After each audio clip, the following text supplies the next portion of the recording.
public plan, hive mind, connecting us all in by law, with microchips in our brains by 2025. We're looking at the literal realization of a military police state in America. The American people have failed in their oversight of the integrity of our political system. The entire economy will be prisons, police in black ski masks, a Nazi Germany-like nightmare.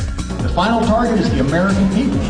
We need to break that connection between the police and the military. They're charging people with weapons of mass destruction because they have marijuana. I support the Constitution, which puts me at odds with my own party.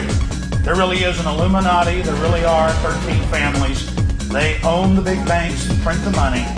They're in our universities and they're in our congresses, and they believe in one world government. And plunge the American people into the deepest economic abyss of a generation. If we have, or when we have another attack, it looks like they'll come with more legislation. Again, problem, reaction, solution. Over and over again, government uses crises to scare the population into submission. That is so important to understand. Topping our news, the approval of a resolution against the Patriot Act by the Austin City Council. The council approved the measure late last night by a vote of 4-3, and before making the decision, council members heard arguments both for and against the law, which gives the government more surveillance powers. Our Veronica Obregon was following the debate and brings us the latest details. It took more than 4 hours for the city council members to adopt a resolution regarding the Patriot Act. That's because dozens of people signed up to talk on behalf of the act, and at one point the meeting got a bit heated. I personally would like all our children to live in a country where they can have the say and the control over their lives, and not some corrupt government official telling them what they can and cannot do. The USA Patriot Act is unnecessary. It is an insult to Americans. It is an insult to the heritage, to our heritage, and everyone who has worked together to create this country. For the first time in my lifetime, I'm hearing from more and more people who are worried that fascism could indeed happen here. Speakers varied, but opinions towards the Patriot Act rarely did. That is, until we interviewed Assistant U.S. Attorney Ron Sievert. The very first thing the Patriot Act does is allows the FBI and the CIA and Department of Justice and other agencies to cooperate with each other and share information so that we can make sure we can spot, identify terrorists, and hopefully prevent terrorism. Why have 300 House members then rejected it? But in the middle of our conversation, activist Alex Jones called the assistant attorney a liar. Section 802 affects all citizens. It's for all crimes. It's for one marijuana cigarette. These guys haven't read it. Have you read it, reporters? Hey, can we respect this guy though for a second? No, you know how this stuff works, guys. I'm not going to sit here and hear this guy spew lies. See, this is, they don't want to talk to me. You need to answer real questions. You need to answer real questions instead of lying. And you know, earlier I talked to you, you know it's in Section 802. You know. Can you guys your title again? He says the Patriot Act gives law enforcement permission to search homes without warrants. And now under the new Patriot Act, they have sections where they say our officers need not even need these administrative subpoenas or warrants. They can just carte blanche go anywhere they want for any crime. The status of warrants is the same as it always has been. To do a search of a residence, we have to go to a judge and show probable cause, and a federal judge has to authorize it, and there's no check. That is not true. It clearly says secret. We will protect liberty at all costs. Hey, guys. That was Veronica Obregon reporting. Meantime, some Central Texans, as you could hear in that piece, are still struggling with the effects of the Patriot Act. More than 600 detainees remain inside the United States military facility at Guantanamo Bay, suspected of involvement in the Taliban, Al-Qaeda, and the September the 11th terror attacks. They are in legal limbo, held without charge or trial, and not recognized as prisoners of war. Alex Jones and several folks have will be donating time to Mr. Jones, but our rules are they have to be present to do so. Sean Lausen, is Sean Lausen here? How about Eliza Giles? Eliza? Mayor, I had about 20 that we can haul in here. I know 15 is the max. We'll figure out. So you're four folks will be the max. So you'll get there, Mr. Jones. Don't worry about it. All right, thank you. Denise Keeper Lausen. Sorry. Carlos Tame. Okay, Carlos. Okay, dummy. Yes. Okay. How about Mark Wallace? Mark Wallace. Okay. Let's see now. Well, so far that's only 6 of the 5 people that attempted, Mr. Jones, to give you 3 minutes. Only 2 are here, so you have 6 additional minutes. That'll give you 9. Well, unless somebody else. Mayor, I can go outside and get people. I think folks kind of got. I mean, are you signed up to speak? Yes, I am. What's your name? Trevor Hawley. Yes, sir. Okay. I need one more person. What's your name, ma'am? Rebecca. I'm sorry. What's the last name? C-R-E-S-C-I-T-E-L-L-I. Okay. Okay. So, Mr. Jones, you're now at your maximum of 15 minutes. I will say.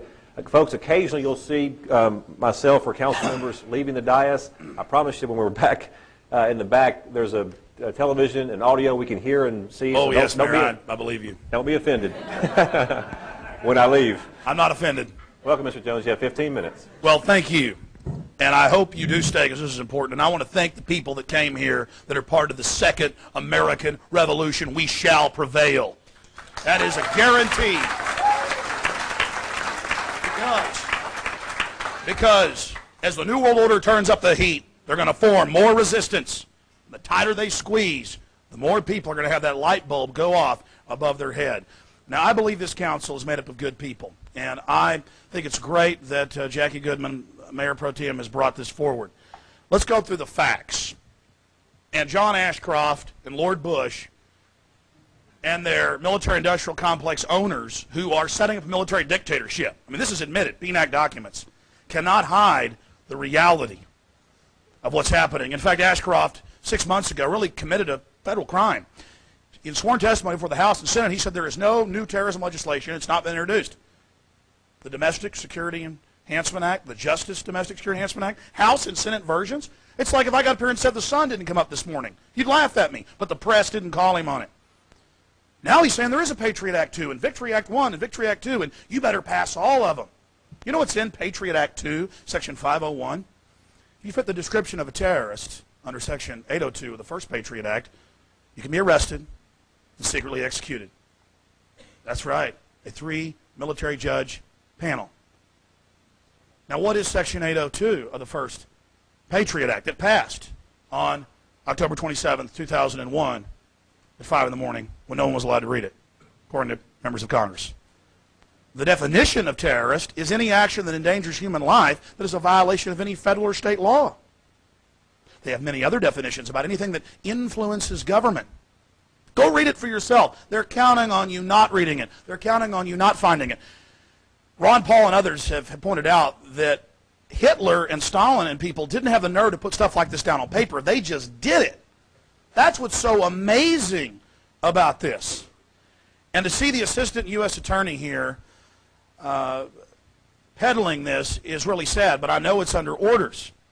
Because 2 months ago it was reported that Ashcroft met out in Hollywood with the heads, the big editors of all the newspapers, and the heads of law enforcement, and said, we'd like you to go out and write editorials, editors, we'd like U.S. attorneys, assistant attorneys write editorials, get on talk shows, get out there and sell that this is the people, that this is good, that this is a wonderful thing. So I want the council, in case you don't know this, and the people here today to understand that it's a stage-managed event. I mean, it really was hatched in a smoky room to oppress you, to manipulate you, to con you.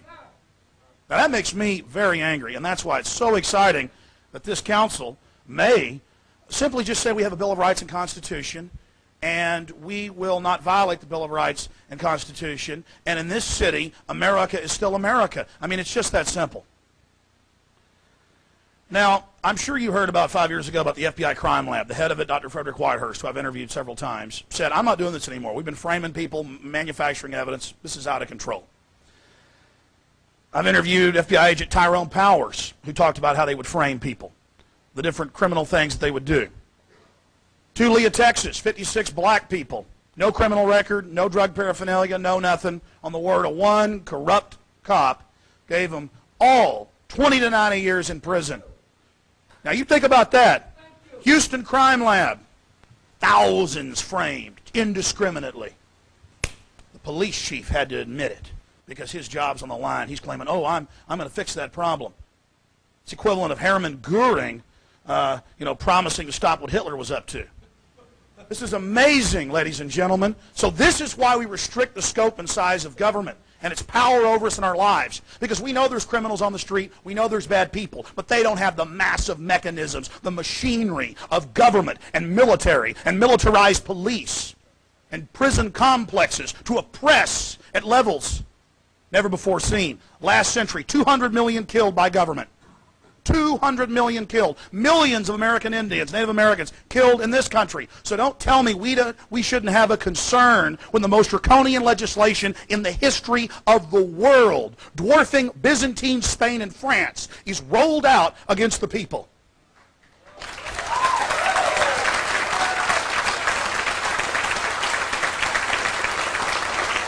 Now, I could list the crimes. I could list the crimes of the FBI, the Defense Department, state police, local police, all day long. My point is, history shows us that we must watch and we must control and we must limit powerful men, because power corrupts and absolute power corrupts absolutely. And I challenge members of this distinguished body to be part of history, to not abstain, to get out on the field in your life, and you'll truly be alive.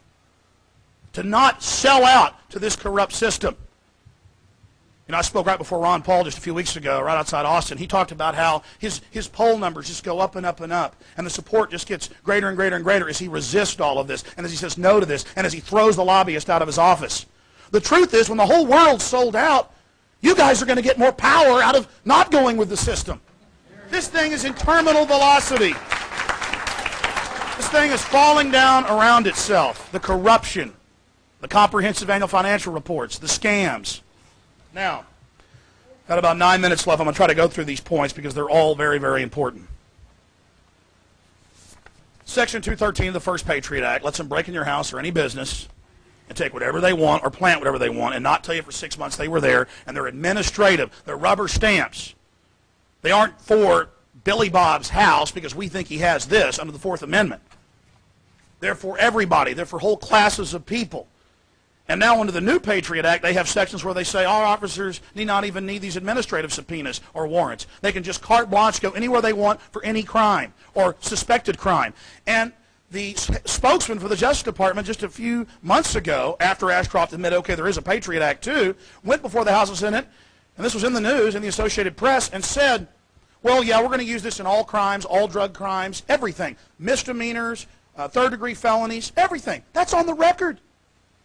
U.S. attorneys, deputy attorneys, assistant attorneys, all these people, they're saying, yeah, we're going to use this for everything. They are using it for everything. The Victory Act, which is a continual salvo in this attack on the American people, clearly states that any possession of a controlled substance is an act of terrorism under Section 802, pointing back to that enacting clause. Well, it endangers human life. It's a weapon of mass destruction. They've actually got articles in the news about, oh yeah, they're charging people with weapons of mass destruction because they had marijuana. We don't want to be part of this. This is crazy. People disappearing in the middle of the night. I mean, what did Alexander Solzhenitsyn say in Gulag Archipelago? Oh, how we burned in the camps later, wishing that when the secret police went out at night to come to our doors, we would have met them downstairs with pokers and axes and daggers.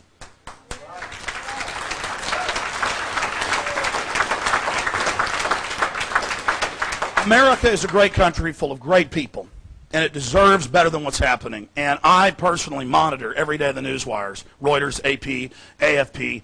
I spend 2 hours in the morning, 2 hours at night, and I have several people that work for me that do the same thing. And I mean, it's well in excess of 400 cities and towns. It's now 4 states. I mean, it's been at 140, 170 for, what, 6 months in the news? More propaganda. Can't the press get anything right? Can't this controlled corporate whore machine get anything right?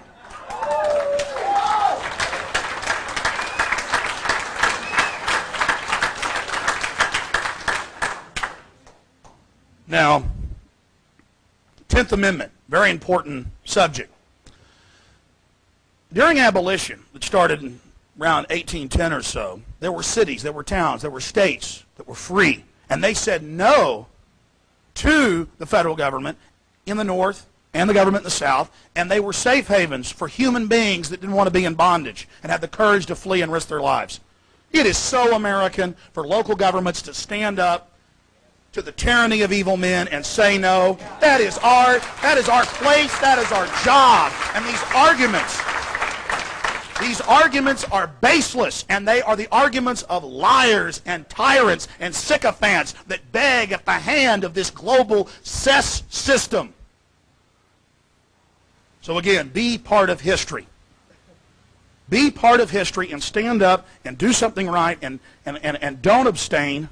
Vote for the Bill of Rights and the Constitution. That shows us how far we've gone, how far we've slid down into the abyss, into the night, into the darkness, that it's a radical thing for conservative and liberal cities.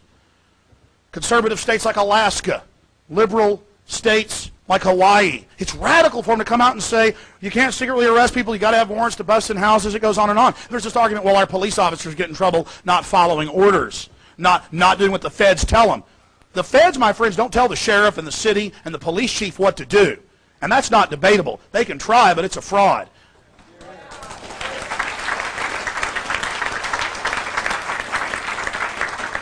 And it goes back. It goes back to the 10th Amendment time and time again. And it's clear. It's clear. The Nuremberg trials showed this, that you do not have to follow an unlawful criminal order. Blow that person's head off and stick them in an oven. No, you don't have to. Torture these Vietnamese women to get answers from them. No, I'm not going to do it. Take this smallpox inoculation. We said so, police officer. 99+% have said no. They're starting to get wise. You can't stop people getting wise. It's happening all over the place. The tyranny's too great. So police aren't going to get in trouble. But the problem is, the reason they are getting in trouble, and then the feds come in and federalize cities in the name of stopping a problem that they cause, violation of civil liberties and our God-given rights that are enshrined in the first 10 amendments to the Constitution. If the police just knew the Constitution, and they taught the Bill of Rights again, and that's why I like this resolution, it talks about that, celebrating a Bill of Rights culture, knowing what our liberties and freedoms are, having workshops for city employees and police, and having a trust again in the community. That's what we need, and that's all we're asking you to do, is to do something right, stand up for humanity. Now, there's a lot of talk about democracy here this evening, and it's very important to understand that we're a country that has a rule of law. And in a democracy, a pure democracy, if when the Greeks would tally up the stones, they'd say, okay, we're going to kill this guy because we don't like what he's been saying. The majority says so, and they'd go throw him off a cliff. Happened to a lot of the great philosophers. It's two wolves and a sheep voting on what's for dinner. That's what a democracy is. We need a republic, which is a limited democracy, where just because a bunch of people under fear, when the dictator's carrying out terrorist attacks to scare the people into submission, can't stampede off the cliff and round up Arabs or Muslims or Christians or people's land they want. That's what freedom's all about, is protecting everybody. And that's what our beautiful republic does. So please, this is a big step. This is standing up and saying no to this tyranny. This is not just some frivolous resolution that does nothing. This is historical. People all over the country coming together and rediscovering their liberties and freedoms and interfacing with their local government and saying, hey, be part of this solution so that we can have a safe and happy and vibrant community where people can grow and live and learn.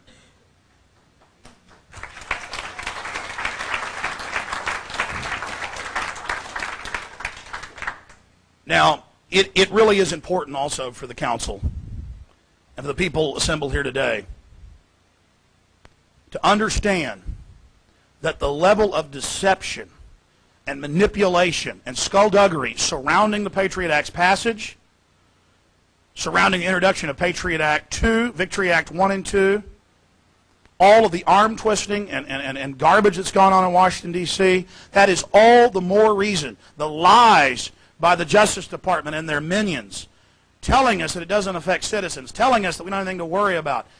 it demands that we stand up and speak out and repudiate this nightmare legislation. I mean, it's just, there's darkness swirling around this thing. And as more of the veils are pulled away, we see the true horror of what they're trying to build, what they're trying to construct. And I'll just close with this. And it is scary, and we need to be scared. So we can get involved and stand up. That's what fear is about. Getting you moving, not hiding under the pillow, not hiding under the bed. General Rick Baucus, you should have heard about the statesman, but of course you didn't. Brigadier General over Camp X-Ray resigned. He said, I'm not going to be part of torturing these people. These aren't even Taliban or Al-Qaeda at this base. This is all a big show. And he left. Did you ever hear the head general say, I'm not going to torture these little kids? Well, most of them are like 12. That's sick, folks, and nobody even knows about that. Nobody even knows about that. That's Associated Press. That's the reality of what we're dealing with and facing. So I'm asking the people of this council, the citizens of Austin, to join us and to do the right thing, and again, to be part of history. Please do it. Do the right thing. Please don't abstain. Please vote and reaffirm the Bill of Rights and Constitution and the soul and heart of America. And again, I want to thank all of you for being here.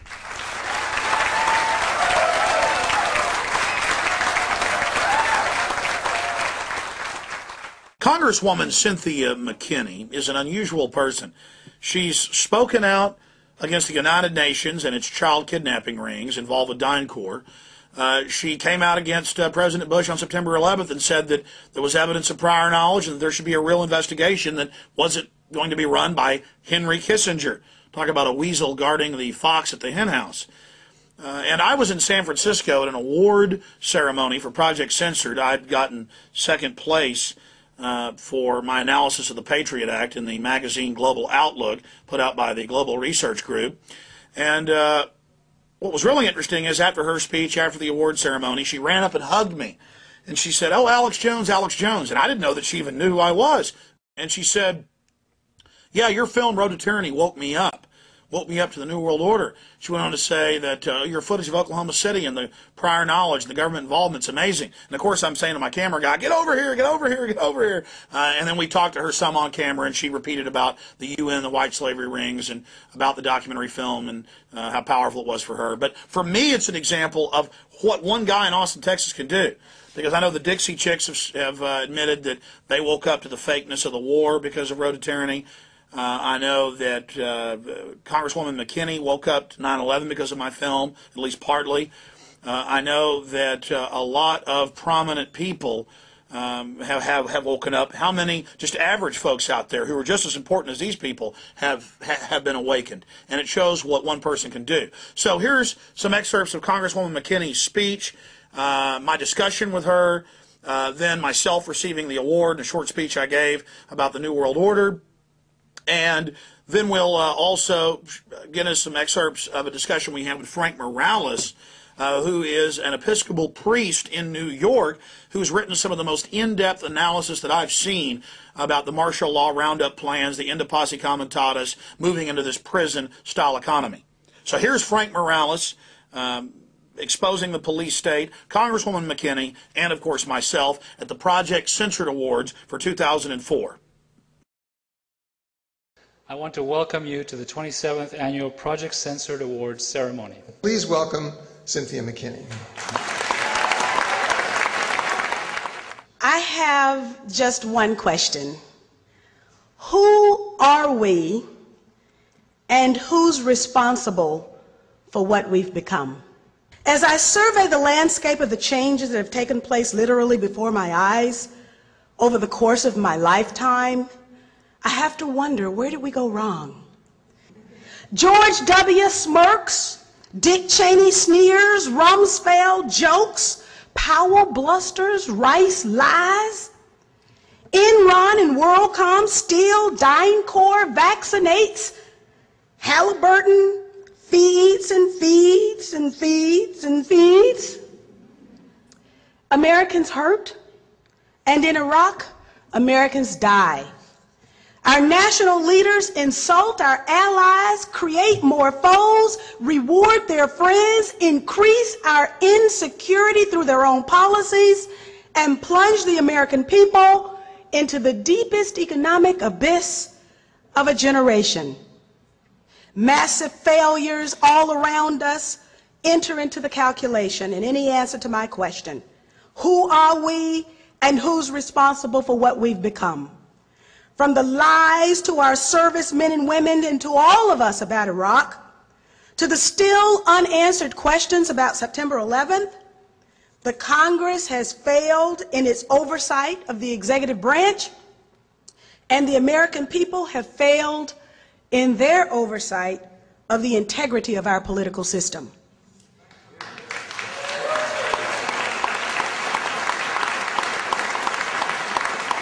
It's abominable that Rumsfeld can say America can afford the extra $87 billion for corporate outrage and human cannon fodder in Iraq, while at the same time women and children constitute the fastest growing segment of our homeless population. The very act of our sitting vice president taking a paycheck, I can't even believe I'm saying this, taking a paycheck from the American people while at the very same time taking one from a corporation that gets billions and billions of dollars in no-bid sole source contracts should make us all outraged, and the vice president should blush. But these people don't blush because in the end, they know they can get away with it. We also now know that the administration has kept many secrets from the American people, including changing a September 11th ground zero environmental impact statement in order to speed up the opening of Wall Street. They've lied to us on Iraq. They still haven't told us what they knew and when they knew it about the tragic events of September 11th, and yet they have intimidated the poor 9/11 victims' families into giving up their right to sue the perpetrators and their supporters who helped carry out the 9/11 attacks. That's why my last piece of legislation allowed the September 11th families to participate in a government compensation fund and sue, and thereby find the truth for all of us on what actually happened on that day. I believe the promise of our country was stolen 2 generations ago in bold and brazen acts of violence. Snipers' bullets took that America away from us. And almost in rapid succession, bullets took Martin and Bobby from us too. It came to my attention during my last days in Congress that Bobby was considering Dr. Martin Luther King to be his running mate. Now imagine the America we might have had. But when confronted with evil back then, what did we do? Not too far away from this very place, Mario Savio of Berkeley's free speech movement told us what to do. Mario Savio told us that sometimes when the machine becomes so odious, it makes us sick. And at that point, we have to put our entire bodies against the gears and the wheels and the levers, against the entire apparatus, and we have to make it stop. And that we have to say to those who own the machine that unless we're free, we'll prevent the machine from working at all. There's a time when the operation of the machine becomes so odious, makes you so sick at heart that you can't take part. You can't even passively take part. And you've got to put your bodies upon the gears and upon the wheels, upon the levers, upon all the apparatus, and you've got to make it stop. And you've got to indicate to the people who run it, to the people who own it, that unless you're free, the machine will be prevented from working at all. Who are we and who's responsible for what we've become? America is us, and we're responsible for what we've become. If we answer in any other way, We're content to have others define us, even others who have proven to us that they can't be trusted. A young teacher recently asked me, what did I think she could do to advance the cause of people who think like us? I told her that the greatest gift my teachers had given me was the ability to think. Teaching our young people how to think is the greatest gift our teachers can give, for it's the independent thinkers who will save our country. So my hat's off to the professors at Simona State for even conceiving such a program, and to the university for being committed to it. Project Censored ensures that our country will have a cadre of young people trained to think. And for those of us who care enough about our country to find out what's going on, Project Censored makes it easier for us to know so that we can make for our country a better tomorrow. Thank you to the journalists for writing the stories that you've written. Thank you for inviting me to participate, and thank you, 7 Stories. Thank you. It was amazing meeting you. You say you saw my video, Road to Tyranny? I saw your video. It's absolutely wonderful. And what's so good about it and irrefutable about it is that you use original footage.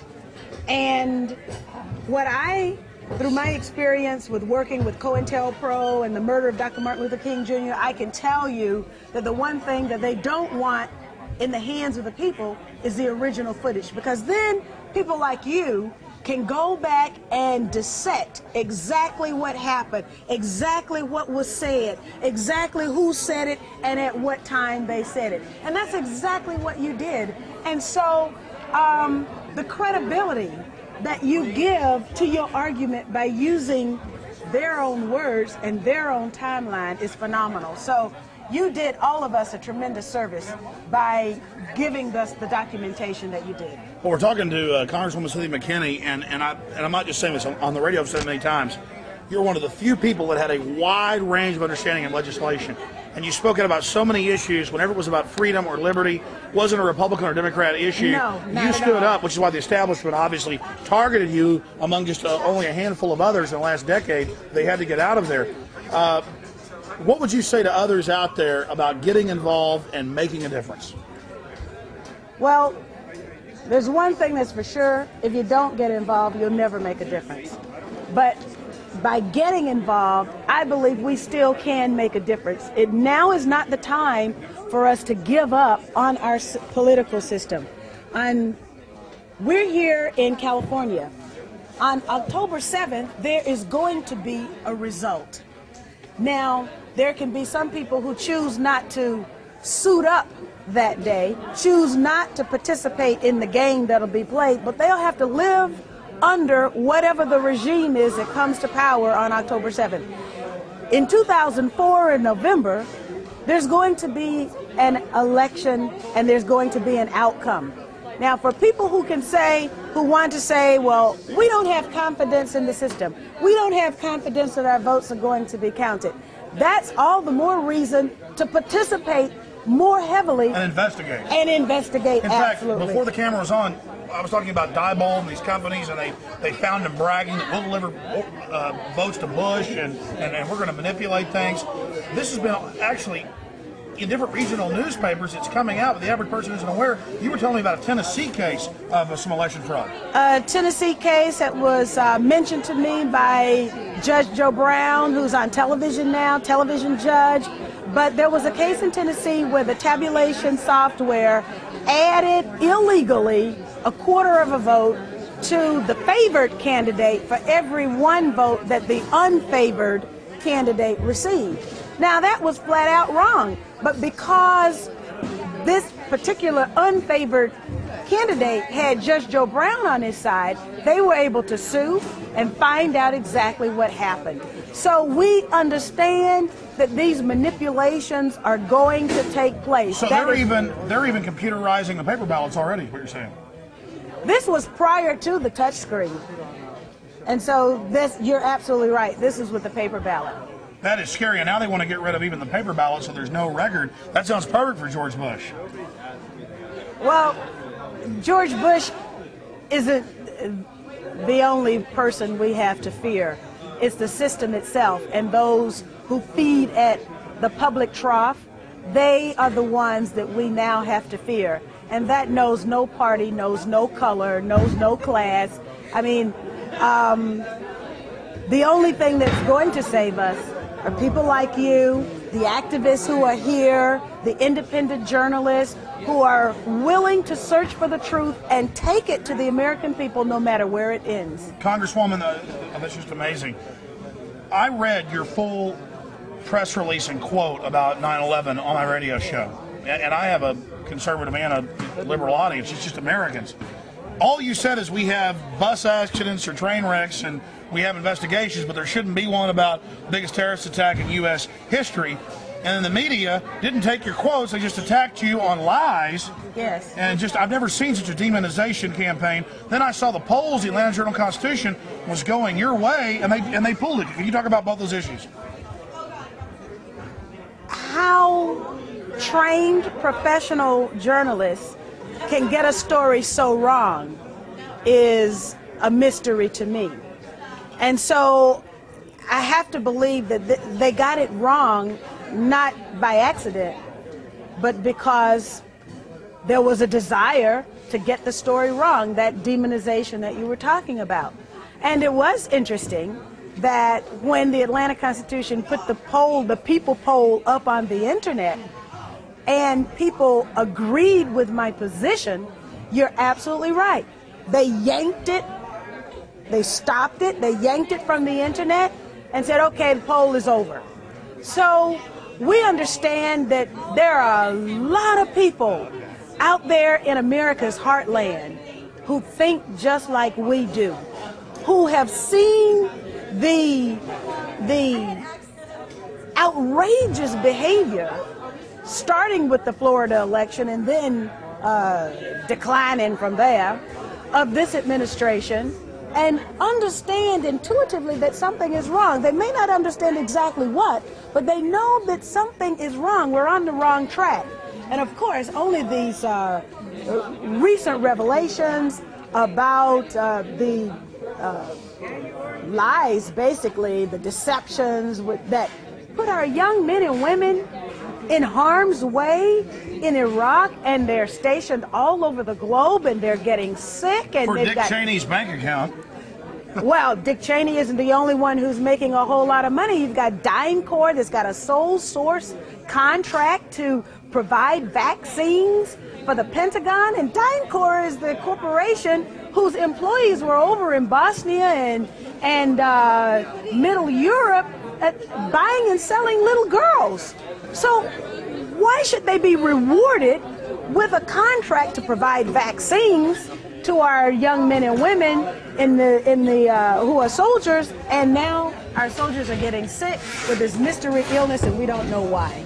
Folks, you can see why they are afraid of Cynthia McKinney, and no matter what party you're in, you need to get behind people like her. It is my great honor to present several awards this evening to 4 outstanding writers for their hard work and who continue to shed light on an otherwise dark media. Story number 2, Homeland Security Threatens Civil Liberties, was first brought to our attention by Alex Jones, originally featured on Infowars.com, Rents.com, and Global Outlook Volume 4. Also, Frank Morales, published in Global Outlook, Winter 2003. I want to thank Project Censored. I had read several volumes over the years and gotten a lot of great guests from our syndicated radio show and for what we do at Infowars.com and PrisonPlanet.com. And one of the last speakers talked about, it's not George Bush, it's not Dick Cheney. They are. They're errand boys, they're puppets for the military-industrial complex that Eisenhower warned us about. And let me tell you something. These people have said, Rand Corporation and others have said, the entire economy will be prisons, police in black ski masks, a Nazi Germany-like nightmare. It makes the hair on the back of my neck stand up to talk about it, to read what's in Patriot Act 1 and 2, to see what Homeland Security does, Victory Act 1 and 2. We have got to get the word out now. We have got to warn everybody, because this military-industrial complex and their PNAC and their NORTHCOM plans state that they will carry out the terror, that they will engineer the crises so they can offer their solution. It's been done throughout history. The good news is that right in my hometown of Austin, Texas, we just threw out the Patriot Act. It's over 400 cities. It's over 400 cities. It's not 170. It's not 250. It's over 400 cities and towns. That's being censored. It's now 3 states with about 3 or 4 others about to repudiate it. We have a Bill of Rights culture, a liberty culture growing, and across the board. In radio interviews I do and on my own syndicated show, liberals, conservatives, black, white, old, young, they know it's tyranny. They know George Bush wants to be a dictator, and people are waking up everywhere. So be part of history. Everybody out there watching, be part of history, educate yourselves on the facts, research the truth, and then get out there and speak out to everyone in your community about history, that powerful men and powerful people want more control, and it's happening again, and it can happen in America. If we don't do this, we're delivering our children and our culture and our society into the pit of a New World Order global system of complete tyranny. And if America falls, the rest of the world will be swallowed by this neo-fascism that will make Brave New World in 1984 look like a cakewalk. Thank you so much for being here, and thank you for standing up against tyranny. Infowars.com.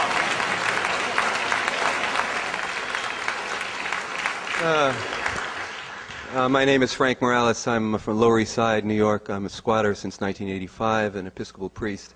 I wrote a piece for Global Outlook magazine entitled Pentagon Declares War on America, which dealt with, I meant that literally, which deals with under the operations other than war doctrine and the consolidation of the military and the police within America with the imminent repeal of the Posse Comitatus Act.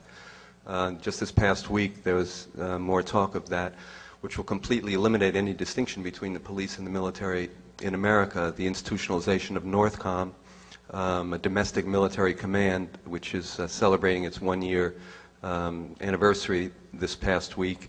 We're looking at what Alex was referring to, which is the literal realization of a military police state in America. The war on terrorism, particularly in its homeland defense manifestation, is a thin cover for the war on dissent. Homeland defense, I wrote a piece for Covert Action in '99 because the euphemism of Homeland Defense was being tossed around at the Pentagon at that time. At that time, Homeland Defense was very clearly about civil disturbance suppression, growing out of an extension of the Garden Plot operation. We can't get bogged down and get paranoid about these things, but we have to take action. In New York City right now, we're forming a group which is about demilitarizing the police in preparation for the RNC convention in August. Now, what we mean by that is to examine the ways in which the police acquire so-called non-lethal weapons through the public contracts, a recodification of Posse Comitatus locally, and various other means that we can preempt their ability to preempt us. So we need to get involved in some concrete action so we can push these things back. Okay, all power to the imagination. Thank you.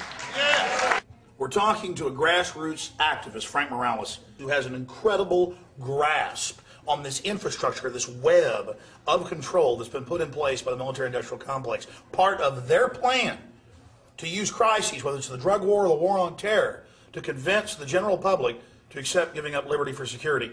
Mr. Morales, thanks for talking to us. Okay. Time and time again, we see these pretexts for control. There's a crisis, we've got to take your freedoms, we can keep you safe. But when you investigate it, when I've investigated it, it always leads back to these private corporations that sit as parasitic organisms above the mechanisms of government. Solutions, Frank Morales, in your years of study, to countering that. How do you counter that politically? And number one, how do you break the conditioning of the general public out there that's in kind of a mesmerized state? Well, one of the things that I think we need to rely on is, the fact that there's a long tradition in America separating the military from the police. George Washington, for instance, refused kingship, was offered this title, but refused to take on that role, suggesting that, it was not right for a movement in those days that was about opposing the state, you know, the quartering of soldiers in people's houses and so forth. It was an anti-militarism that sort of founded this country, and the separation between the military and the police is kind of the foundation upon which our democracy is built. So I think one of the things that people need to look at is the ways in which that we can recodify the Posse Comitatus Act. The Posse Comitatus Act being the criminal statute which bars the military from enforcing laws domestically. One of the things that we're trying to do in New York City right now, along with the Bill of Rights defense committees which are popping up around the country right now, is to recodify Posse Comitatus locally, so that we can begin to break the connection between the militarization of the police and the kind of transfers of technology, non-lethal weapons, and so forth that's coming into local police forces. Right now, we're looking at 1,000 or more SWAT units around the country. We're looking at drug pretexts for Waco. Waco was ostensibly a drug operation, which allowed for the involvement of Delta Force and other military forces. So there's a connection between this war on drugs and any number of situations in which you know, the civil liberties and the rights of American citizenry are being threatened and undermined right now. We go out in the communities around Austin, and these are old communities in the 1830s, 1840s, Yeah. happy little communities. And they go, us and all our neighbors have been raided by the Army. Yeah. And they'll have the Army with them with helicopters in support, with men cussing and yelling and screaming at children, and nothing's found. And they get mad. Right. It's like they're raiding a Viet Cong village or something. Exactly. At the recent few years back, I'm sure you're familiar there with the urban warrior war game scenarios that the Pentagon was carrying out around the country. Oakland and everywhere. Yeah, they were doing them all over the place. And in some cities, they were thrown out. There was a town in Texas, I don't remember, Kingsville, I think it was, where they had a 3-day... We were there. Buildings on fire. Right, they had right. foreign troops with them. Yeah, and then I think it was the mayor of Charlottesville, I guess that's in North Carolina, South Carolina, actually, you know, protested the involvement, you know, of the military in this training exercise and had them thrown out of town. So in that case, the Chief of Police in San Antonio, too. Yeah, so, I mean, you know, but these exercises are thinly disguised, you know, civil disturbance suppression exsecutions. You know? Conditioning mechanisms. Yeah, they're getting people used to the involvement of the military. You know, when you have Bush, literally this week as we're speaking, we're in the first week of October 2003, getting ready to repeal Posse Comitatus Act. Thereby, you know, eliminating any distinction between the military and the police. I mean, they're not talking about getting us used to it. They're talking about a complete consolidation of the military and the police, so that military people will be able to search your home, will be able to arrest you legally under the weakest of pretenses. In the case of New York, you know, oh, sorry, we broke in. The woman died of a heart attack, Mrs. Sproul. Well, that's a horrible case, but Yeah. I see cases scanning newswires every week where it's the wrong house and they shoot some old guy or some young boy Right. in the back and say, well, collateral damage, it's the war on drugs. Exactly. And then you catch the CIA shipping the trash in to begin with, Right. and they bust some cartel that didn't pay them their cut. Exactly. It seems to me one of the things holding back this fascist system from coming into full fruition is that they don't have enough sociopaths. They don't have enough gung-ho people that will carry out the type of mass oppression that they've put down in their blueprints and their plans. Comments? Well, one thing that comes to mind is after the Second World War, there were studies done on the firing rates of the soldiers, which showed that most soldiers would not shoot at another human being, even if they were directly threatened, that they had a predisposition not to kill. So to make a long story short, by the time of Vietnam, the manner in which soldiers were trained has shifted to a form of operant conditioning. So marksmanship is no longer little ducks on a pond, you know, on a modified pond that you knock over and whatever on a fence. It's video simulation, video rooms that you walk into, and they develop a quick shoot reflex. In New York City right now, the NYPD has a contract, and so does the LAPD, with Firearms Training Systems Incorporated, based in Sewanee, Georgia. Firearms Training Systems Incorporated not only trains the LAPD in marksmanship and the NYPD using operant condition, so on, but also trains the Marines, also trains militaries around the world. Firearms Training Systems, until recently, was headed up by Peter Marino, who comes out of the Central Intelligence Agency, the unit of the sector of Central Intelligence Agency which was responsible for MKUltra. So it's a psychological, you know, molding psychologically the personnel who are involved in police agencies to develop quick shoot reflexes. So it's an attempt to socialize and to create a psychological mechanism within the soldiers so that they can more easily kill. You're talking about switching off the thinking process. Exactly. Hitler talked a lot about that. In fact, in New York City, and during the Diallo trial, because people ask why is it that the cops who ostensibly, who shot Diallo 41 times, how could they possibly have gotten off, right? If you examine the details of that trial, which I did, they got off according to the judge and according to the various testimonies that were made because they were not thinking when they did it. They were acting on their training. Firearms training system in their brochure, which the NYPD has a contract, in their brochure they say firearms training system, having a contract with us also gives you protection against liability against the use of excessive force. It says that in their brochure. We need to point out that there is an inherent contradiction between democracy and militarism. That militarism can only lead to an increase of violence all around. So that we need to be very specific about the ways in which we go about it. Some of the things we're doing in New York now is to identify, for instance, the contracts that the NYPD has with various so-called non-lethal contractors. Non-lethal weaponry is a booming industry right now. And whether it's rubber bullets, electromagnetic pulse weapons, which are being ready to be utilized on the streets right now, which heat skin to 130 degrees from 200 yards away. This weapon exists. They're ready to bring it out. We need to break that connection between the police and the military, which is what's happening now. Bush's people are ready to repeal Posse Comitatus, the Posse Comitatus Act, which is the criminal statute that delineates the police from the military. Literally this week, they're ready to repeal that. Isn't that the key to what they're doing, is that you have the military-industrial complex that owns the dominant media. Right.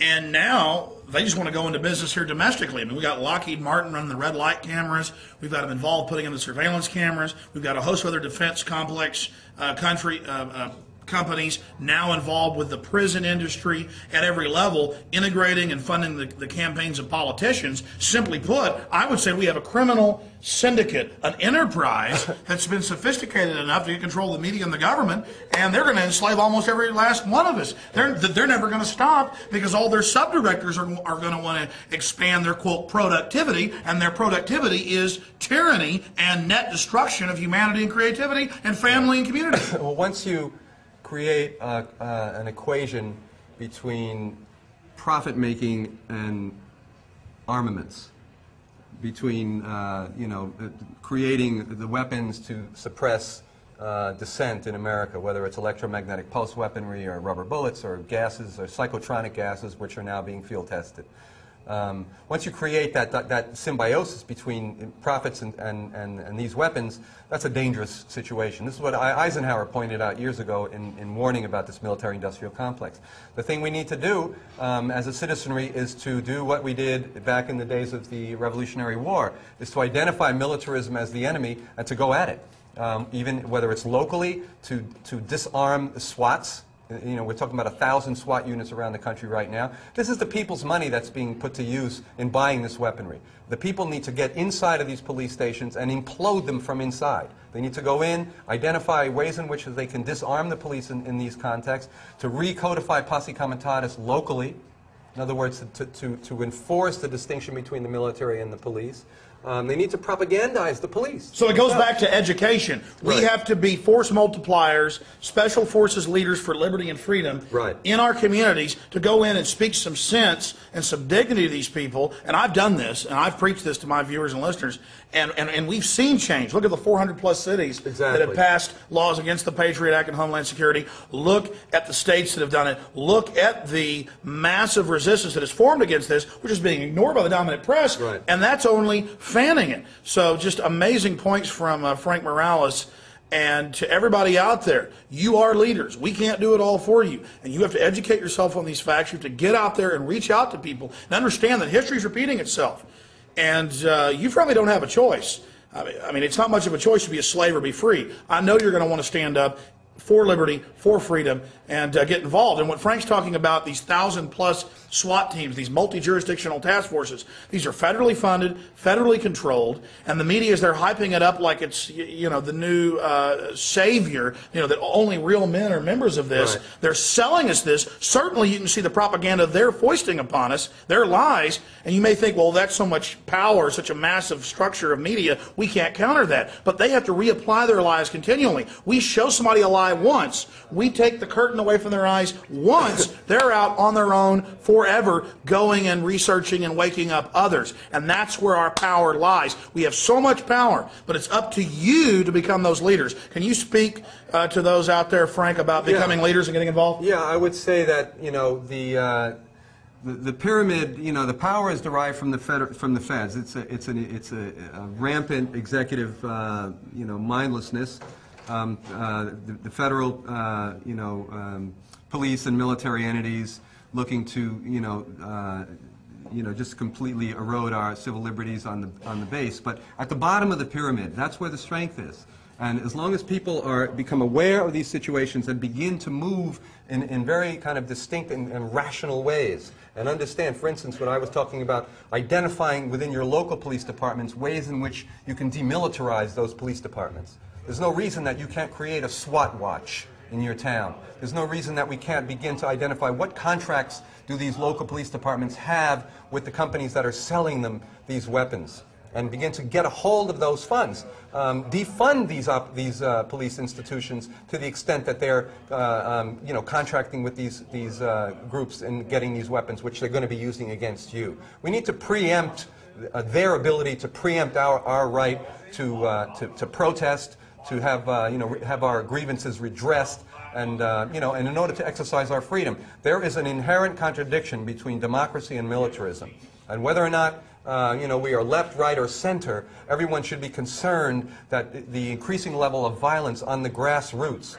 these rampant SWAT you know, units around the country, the ways in which Posse Comitatus Act, which you know, denies the military to enforce laws domestically, is being eroded and is threatening to be repealed right now. These are things that we can organize campaigns around. So I would suggest that people just get educated around these issues and take hope and fight back. You're about to see some really important clips, sections of a speech that Colonel Craig Roberts gave in Kansas City at a presentation I was putting on in 2003. Colonel Craig Roberts was a highly decorated Marine Corps sniper in Vietnam and subsequently wrote a best-selling book, One Shot, One Kill, detailing what happened there. Later in life, he became a member of Army intelligence. He also worked as a detective on the Tulsa, Oklahoma Police Department and worked the Oklahoma City bombing case.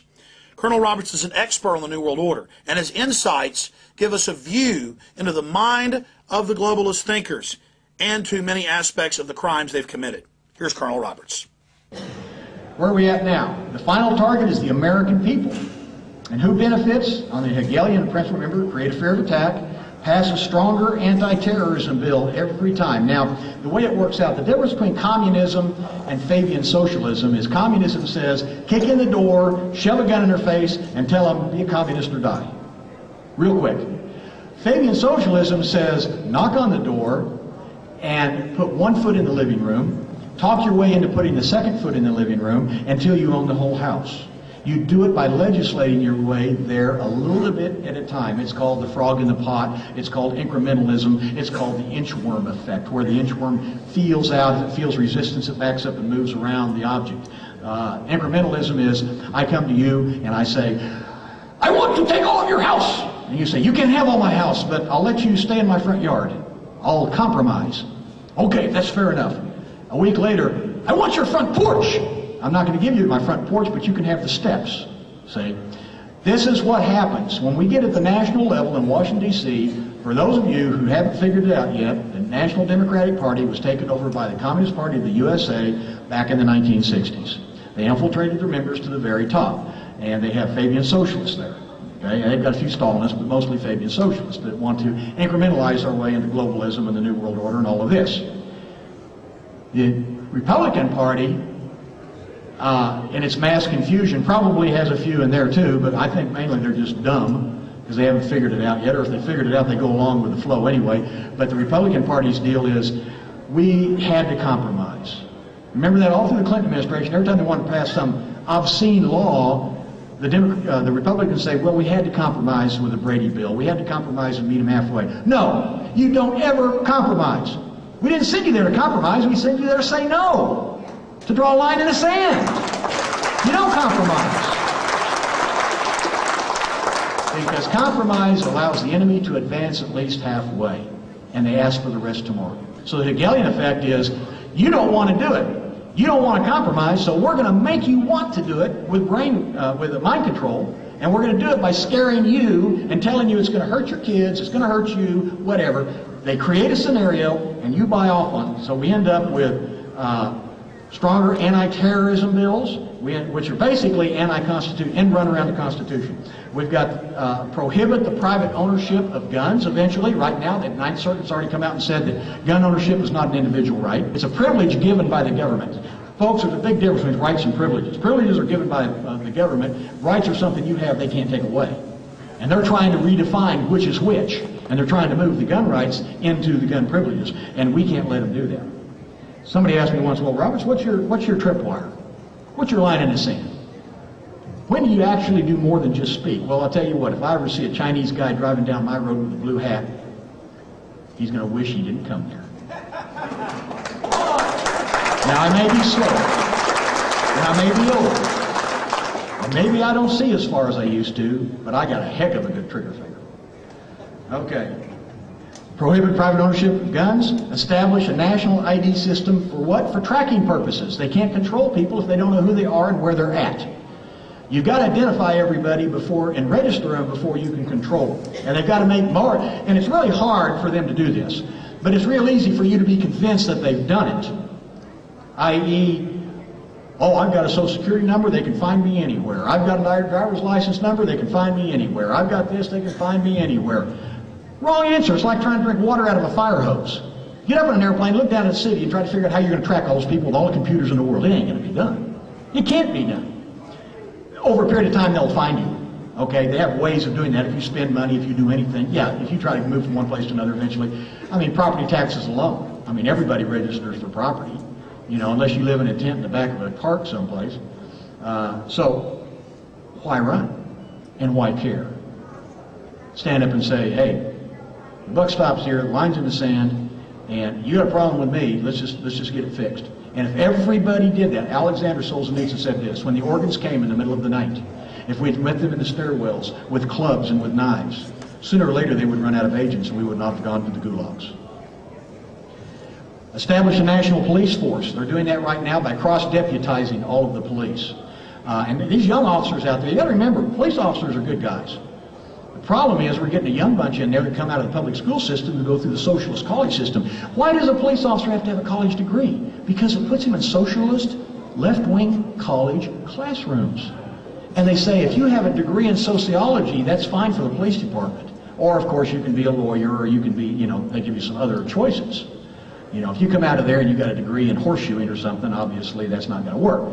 But they want you to have something like that. Well, what does that do? That builds a base of young recruits. Someday guys like me who, you know, have our head above the water are gone, and the young ones come up, and they're into this. Guns are bad, the New World Order and globalism's good, and I get to be a federal agent with a cross-deputy deal. Isn't this cool? And they're paying me more money because I got a college degree. It's a mind control deal for the young. And when the older officers are gone and we can't explain to them, we got some problems here, and we need to talk about things like, what does the Constitution say that you took an oath to, like Jack McLeod does to them, then I don't know what's going to happen. So I deal with officers all the time. I stay in contact with them. I drop by the lodge. I visit them. I stop in the street, you know, and talk to them. Of course, they all know who I am. I'm kind of a legend in my own mind over there, but in my neck of the woods. But that's all you can do. You do what you can do. That's all you're expected to do. Let me tell you something. Don't sit there taking the information and do nothing. If you want to be, I'm a patriotic couch potato, then you're wasting your time and mine too. Okay? You've got to educate at least one or two other people, and they need to do the same thing. America is the last bastion. The globalists know that to establish an effective global government, no private individuals can be permitted to own or bear private firearms. There must be no chance of resistance or rebellion. The population of every country on the planet must be disarmed, followed by their police forces and local military organizations. The National Guard's going to get disarmed. The police are going to get disarmed. And how do we know this? It's happened all over the whole world, and we're the last ones left. Do you know who the only populations that have guns left besides us? Iraqis, PLO, Libyans, terrorist organizations. Now, when only the terrorists have guns, what is that going to mean? Okay? So the biggest thing is, if we meekly do what the Aussies and the New Zealanders and the Brits and the Canadians have done, we deserve what we get.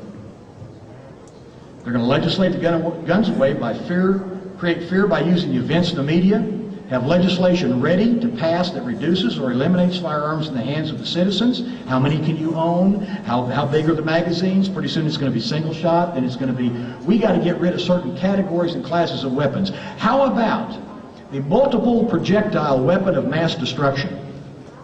The shotgun. How about the preferred weapon of the assassin, the .22? How about the sniper class weapons, anything with a scope on it? Pretty soon you got them all. Boy, what a nice crowd. This is pretty neat. And I actually got applause for an introduction. I don't even get that in Washington.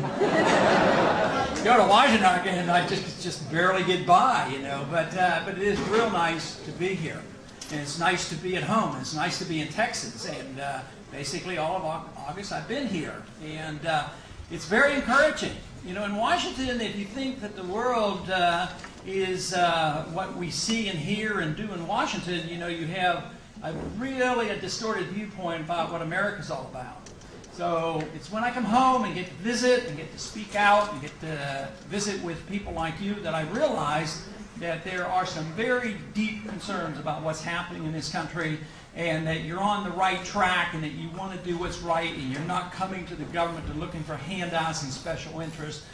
So that to me is very encouraging, and there is but one special interest that we should be working for, and that would solve just about all of our problems, and that is our liberty.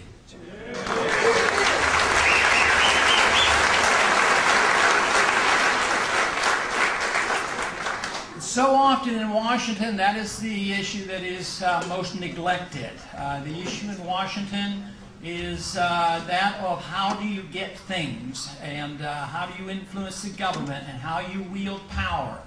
And really, and basically, we only have two groups in Washington to deal with that we have problems with, and if we can handle those two groups, we have it made.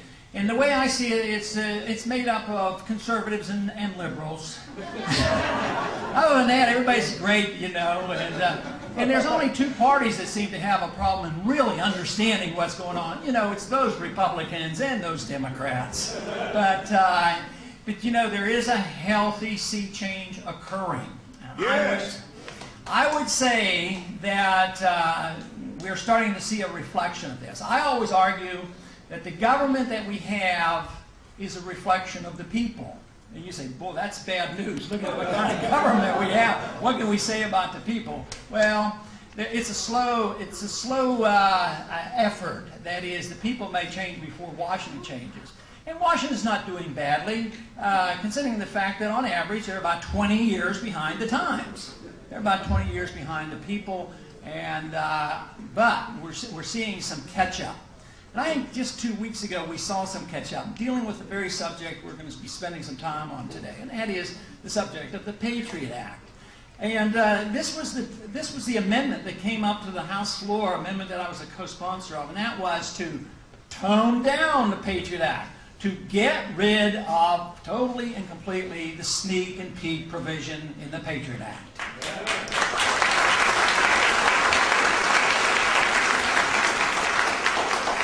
And we weren't sure whether we could get it to the floor because I was a co-sponsor of another amendment with Bernie Sanders, who wanted to get rid of that portion of the bill that said that the FBI has the authority to go in and just start snooping at libraries and bookstores and just looking at all the lists in case they might find some information that would be worthwhile in their great effort to provide security for us. And that was ruled out of order, and we fought and fumed with it, and it looked like that would not be brought up. So when this subject of sneak and peek came up, The lead on that was Butch Otter from Idaho, and he had voted against. He was one of the very few Republicans that voted against the Patriot Act. There were 3 of us that voted against it. He had voted against it, so he's been very consistent on this issue. And I was the co-sponsor of that, and we got it to the floor, and we got a vote on it. But the amazing thing, not only did we win it, but we had over 300 members of Congress vote to weaken the Patriot Act and get rid of that provision.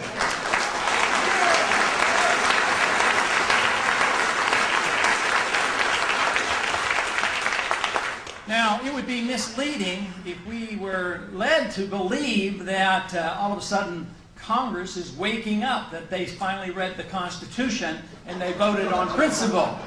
But they did wake up to the tune of hearing some voices, your voices. And that's the part that I am so amazed about.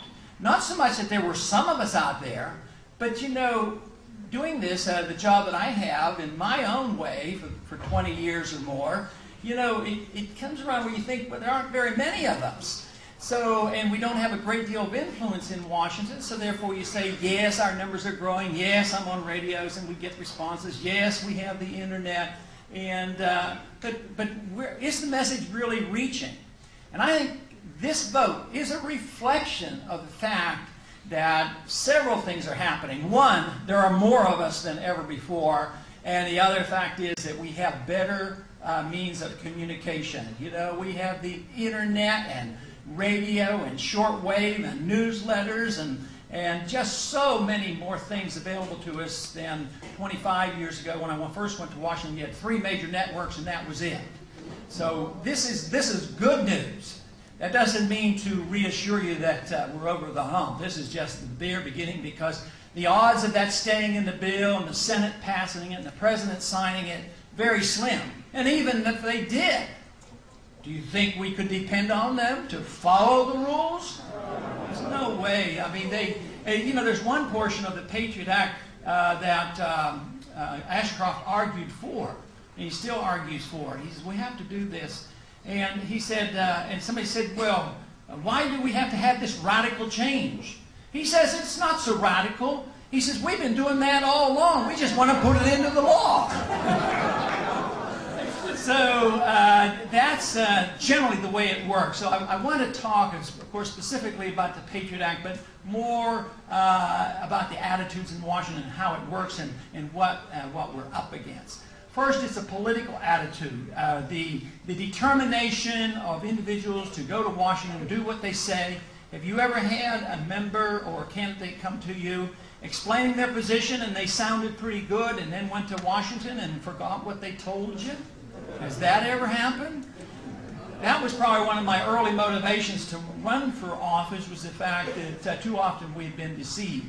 We can never agree on every issue. We can't have unanimity on everything. But we should have agreement on sticking to our promises and doing our very best to obey our oath of office, and that is to obey the Constitution.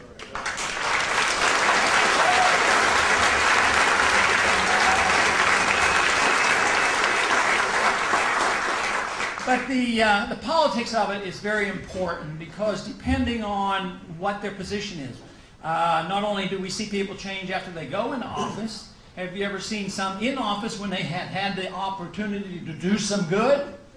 When they left, they became outstanding spokesmen for our policy, but didn't do anything for us when they were in office.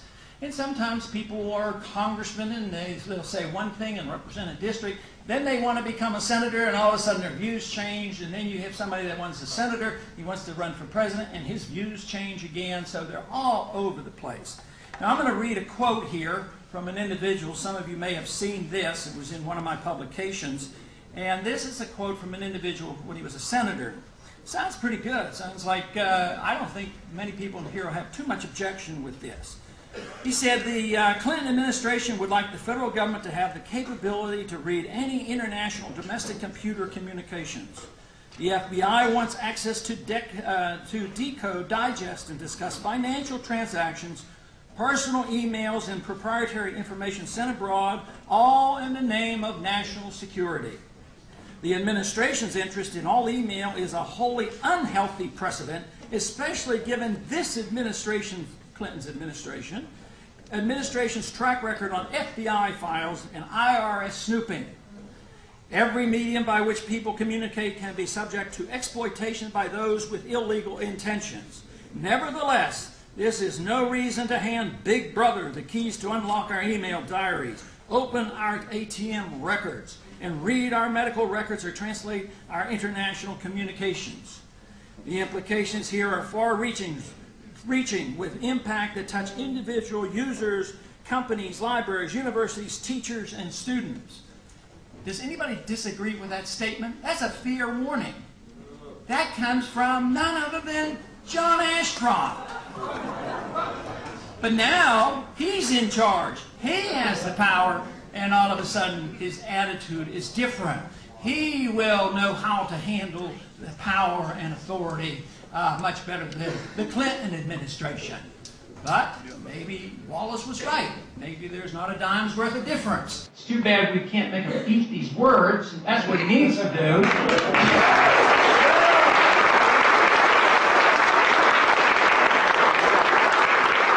But he is out on the campaign trail to drum up support for the Patriot Act, but he's also quite ready to pass Patriot Act number 2. Which, if you thought Patriot Act number 1 was bad, 2 is even worse. And under that one, they're going to be able to decide whether you're an American citizen or not. Yeah. And then if you're not an American citizen, oh, you might be in Guantanamo before you know it. So this is serious business. But the impressive thing to me is that no average American, we have not been reading of dozens and dozens of cases where the knock on the door in the middle of the night and we've heard of people being hauled away and never seen before. It's not like that. And yet the American people, individuals like you in this room and many other tens of thousands of people have come to realize that if we're not careful, it could come to that. Bottom line, what we have developing is a corrupt government that is controlled by private financial interests that are driving forward, using crises to enslave every man, woman, and child in America, and once we are totally enslaved, to use us as the cannon fodder for what Brzezinski, Brzezinski, and Pienack and others have called imperial mobilization. They told us a 100-year war, it's never going to end.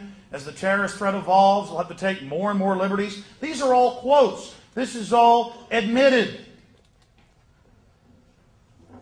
Think about it. We've had a war on illiteracy. The test scores are dropping. We've had a war on drugs. There's triple the heroin, double the cocaine on our streets than what there was just 10 years ago. The prison population has more than quadrupled in the last 5 years.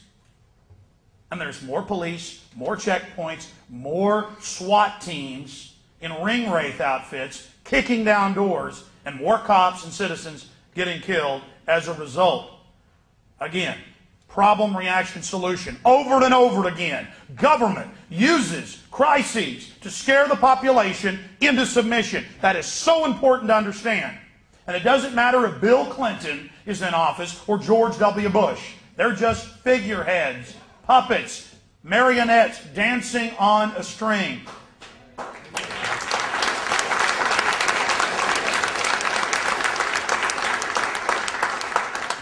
And you follow those strings back to the dirty little corner, and there's a big fat spider sitting there. And yes, my friends, there really is an Illuminati. There really are 13 families. They own the big banks that print the money, and they have stated publicly that they plan to get all of us, that's 95 to 80% of us, out of the way to engineer a servant class and to totally take control of the evolutionary development of the human species. Now, that's heavy stuff. Sounds like a science fiction movie. Science fiction movie 30, 40 years ago. We're in 2003. And whether I'm reading some CNN news story or Silicon Weekly or Bill Joy in Wired, they're bragging about how the elite is going to be the only group, the real elite. I don't mean the guy down the road that owns $1 million house. I mean the real elite, the folks that own the banks that print the money. That's when you're wealthy. That's when you're powerful. That's when you're rich. That they are the only people who are going to have access to all of this undreamed technology that's been developed. So we're not just fighting old-fashioned tyranny here of the Babylonians or the Romans or Hitler or Stalin or Mao. We're fighting a push by a scientifically crafted dictatorship that is sworn to dehumanize you and your family. The country is getting poorer. There is no doubt in my mind. A lot of people are going to get poorer. They're going to get poorer because the country is poorer. And they have exhausted now the tools that they have used traditionally since we've had our Federal Reserve, especially in the last 30 or 40 years. The tools that they have used to get us out of recessions have always been fiscal stimulation. Government spend money, run up the deficit, print more money. Well, this time around, they've been doing that, at excessive rates.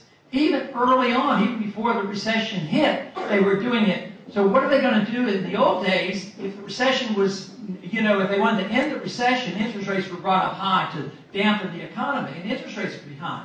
Well, now, at the bottom of the recession, interest rates are at 0, 1%. Real interest rates are very, very low. So how can they lower them? How can we spend more money? The national debt is going up right now over $700 billion per year. And about 6 or 8 months ago, I thought I was making a very, very rash prediction and said, before too long, in the next several years, we're going to have the national debt, which includes the money you borrow from Social Security. The national debt is going to go up over $1 trillion in 1 year. And I think that's going to be true. But there's going to be a limit to this. Eventually what happens, it runs out of steam, the dollar loses its value, interest rates go up anyway, which they have started to do, inflation comes back, and you have inflation with recession and depression. And the government can't function. But the real threat then is, will the momentum that we have now, will it build? Will it pick up? Will we not have hundreds but thousands of people then recognizing what we have to do? And that is restore limited constitutional government to Washington.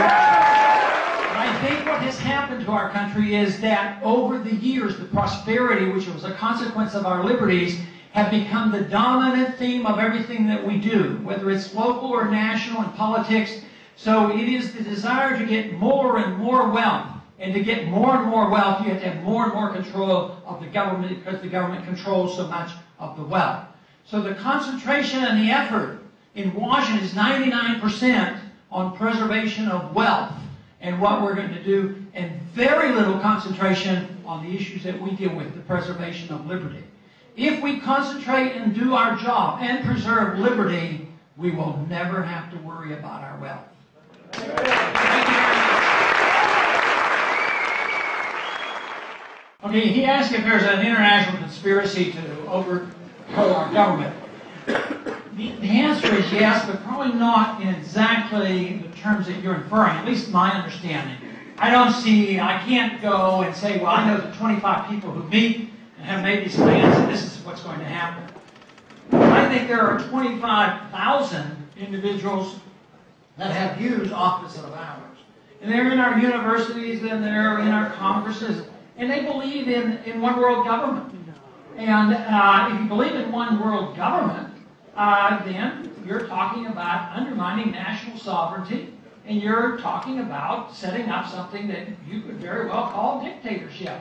And those plans are there, but they're not quite, I don't see them as quite as sinister as a plot. I think it's a philosophic fight. They believe in this. The people I know believe in internationalism, the United Nations, and some of those people who voted against the war didn't vote against the war because of not having a declaration of war. They wanted more support from the United Nations.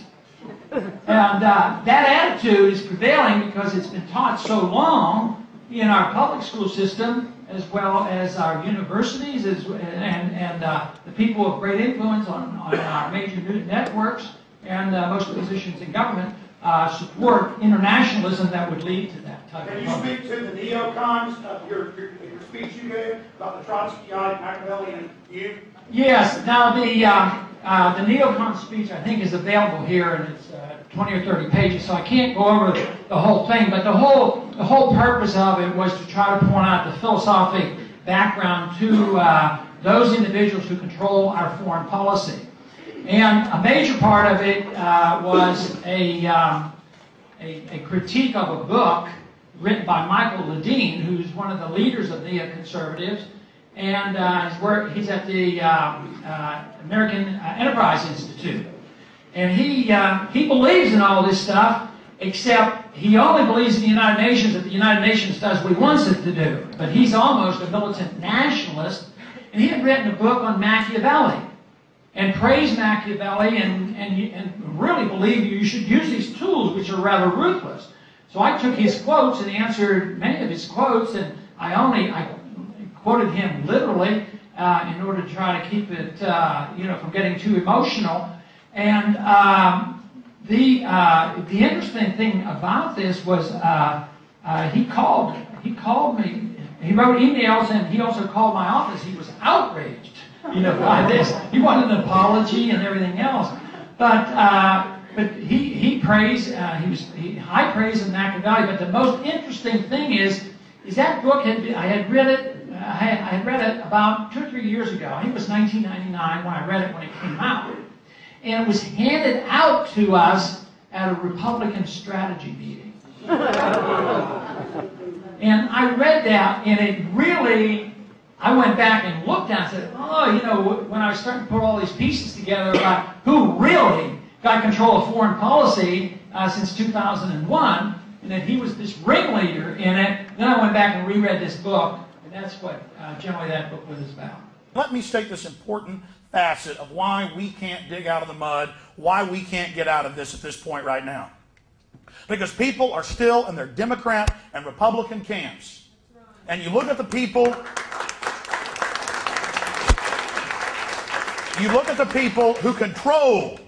who control the parties, and you look at their actions: open borders, gun control, more regulation, more taxation, arming our enemies, building up China and North Korea.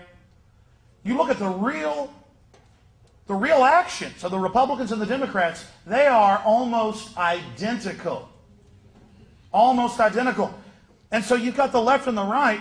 I've told the so-called left, the bleeding heart, useful idiot left, you guys should absolutely love George Bush. The government's exploding in size at every level. He's expanding the Department of Education. He's signing on to the UN and UNESCO to take control of our educational processes. He says he'll sign the new assault weapons ban that's come up for reauthorization with a ban of all semi-automatic shotguns. Now that's in there, folks. You should love Bush. You should he's wonderful. But see, oh no, that's horrible. He's bad. He's one of those right-wing Christians. Folks, the guy goes to Skull and Bones. They put it on national TV. Oh, we caught this ritual on tape with them throat slitting and doing ritualistic murders of women. They claim it's an effigy, just like at Bohemian Grove. They put it on ABC News, and Peter Jennings says, hey, they're just having fun. Then as old men, they go do it at the Grove with Arnold Schwarzenegger and the rest of them. This is incredible. Look at Arnold Schwarzenegger. Democrats hate him. He's the great scourge. You should love him. Gun control, abortion on demand, wide open borders. He says he wants to raise taxes. Got Warren Buffett in there, the big kingmaker, George Shultz, all of them. See, there's no difference. I've been on so-called conservative talk shows, and they'll go, let me tell you something, Buster. If George Bush has got to compromise and ban semi-automatic shotguns, so be it. You got to work to get things done. I think you're working for the communists, boy. I've had them. I think you're working for the communists, boy. It's the same thing. Congressman Ron Paul did an absolutely amazing thing. He gave a speech on July 10th entitled Neo-Con, where he said the Bush administration is run by Trotskyites, this is Ron Paul, organized criminals, corporate raiders and people that promote a system of, quote, entering into evil and a giant controlling welfare state. And this is where the left and right, that is, the establishment types that think they're on the cutting edge of the false political spectrum, this is where they fall down. The left thinks we got to be nice, we got to get these rich people's money and help all these poor people. I mean, you know, that's the loving thing to do. And then the Republicans go, that's horrible, don't do that. Please don't throw me in the briar patch. You know that children's fable? The rabbit really wants to get thrown in the briar patch. That's where he can run away and be safe. Oh no, don't give us big government. The last thing we want is giant mechanisms of control to extract your wealth and to dominate you. That's the last thing we want. Big corporations are the biggest recipient of not just government largesse and corporate welfare. You know, this crony so-called capitalism, they are now being given governmental powers. And so the left screams, we got to put this fire out these evil right-wingers who aren't even right-wingers. You know, they're statists, they're command and controllers. There is no left or right. We got to put the fire out. Bring a truck of gasoline immediately and spray it directly on it. We got to get more air on this. And so as they clamor and jump up and down and, you know, fan the flames, it empowers this juggernaut. The government is nothing but a mechanism. You've got the big central banks that took over last turn of the last century, started printing the money. They own the money machines that print the money. If a country doesn't accept their central banks, the enemy has been involved in terrorism. Giant attack fleets are landing to save them. The whole place is obliterated so the IMF and World Bank can come in and totally enslave the population, and vaccinations can start, and suddenly everybody's sterilized and all the kids have got autism, and we're here to help you. The soldiers are all dying for depleted uranium and sarin and VX in the vaccines. The New World Order, you know, there's certain species of insects that are laid into other living insects, larger insects, and the babies hatch out and eat the inside of it out and then break it open and fly off, and you just see this dead beetle, this husk laying there. That's what America is. We've got all these eggs in us, they're growing real fast. We're at death point. The country's probably going to die, folks. We're at death point. They're eating us. The New World Order is going to bust out of that, using all our energy to set up the global empire, to smash and destroy and mini-nuke everyone. And then the UN, the EU can stand back and say, we are fighting against these evil right-wing Americans. When in reality, again, the creature that laid the eggs in us is sitting right over there in Europe. You understand this, folks? You understand this? And so it points at us. The system, the beast system, points at America and goes, look at that beetle. It's spinning all over the place and going crazy and biting everyone. And then when they're done with us, the brood hatches out, total global domination, total enslavement of you and your family. And you'll have just, I mean, Bush is energizing the phony left wing. They're hatching out everywhere. They're going to totally take over. And don't think these leftists are going to care when you're getting drug off to a camp, having your guns taken. They're going to be cheering, going, finally we defeated them. Finally the UN came to America and stopped this fascist takeover. It feels so good. Shut up. Shut up. We love the UN. And they'll use the UN up too. They said, fine, the UN isn't popular, we'll start some new global organization. Well, NATO's now global, and it's going to be in Israel and Afghanistan and Iraq and North Korea when we take that over. And oh, by the way, if you're not part of this glorious system, they'll just blow something else up again and say, we got to have a national draft of professionals too to work here domestically. It's going to be a draft where everyone serves. Yeah, domestically you can dig ditches or be an engineer or all the auxiliary time. It's compulsory volunteerism. You don't have to volunteer, but after the giant collapse of the banking system, it's the government that puts your 400 multi-pass creds onto the card each month. Fine, you don't want to volunteer. We're all working, and so we're going to cut you off your card if you don't join in to pay for what goes on your multi-pass. They've already announced it. You're going to have 4 grades of ratings. If you have bad credit, you've got a 2nd grade. You're not going to be able to fly unless you pay off the debts. Or at least sign up for a work program to pay them off. After all, we can't have these people who were 18 and had hundreds of credit cards mailed to them on purpose. No, they never pay them back. Once you make money, they don't send you credit cards anymore. We can't have all these lazy people ripping off the credit card companies. It was so hard for the central bankers to add zeros and ones on the computer screens. So I hope you're beginning to realize. At this point, folks, we got to fight them as much as we can. They've laid the eggs, again, all in our torso. And they're already breaking out. Right now, the beetle's kind of going, what's going on here? Because they're busting out right now. Now they're starting to feed. There could be an emergency surgery of some type if enough powerful people weren't totally sold out and decadent to remove them. The country's still badly damaged and would, I don't know if it could survive. But we can prepare for the crash landing. And we can work our tails off to inform and educate people so that as the globalists bring us more terror and more wars to get us behind supporting their system, more resistance will form, and then you will see the defeat of this current phase of evil. There's always going to be another phase of evil that the next generation is going to have to contend with. But this is really for all the marbles. If the globalists win now, if they get their agenda through now, they have stated that they are going to begin accelerated mass extermination programs. I mean, folks, there are Library of Congress published, declassified, 1993, 100-page reports with Henry Kissinger's name on it, where they made deals with the third world. You want IMF and World Bank money? You got to force and sterilize half your women before we give you the money. I mean, they've already been doing stuff like that for years. Millions of men in India, police just drive by, grab you, put you in a truck, cut their testicles off. They don't even cut the tubes. We had over 400,000 women in this country grabbed by CPS and health departments, federally funded, up until the 1980s, and taken off to have their uteruses removed. A lot of times they would have, it gets worse, they would have medical students do it. I mean, this stuff's already been going on for a long time. You haven't felt the brunt of it in this country yet.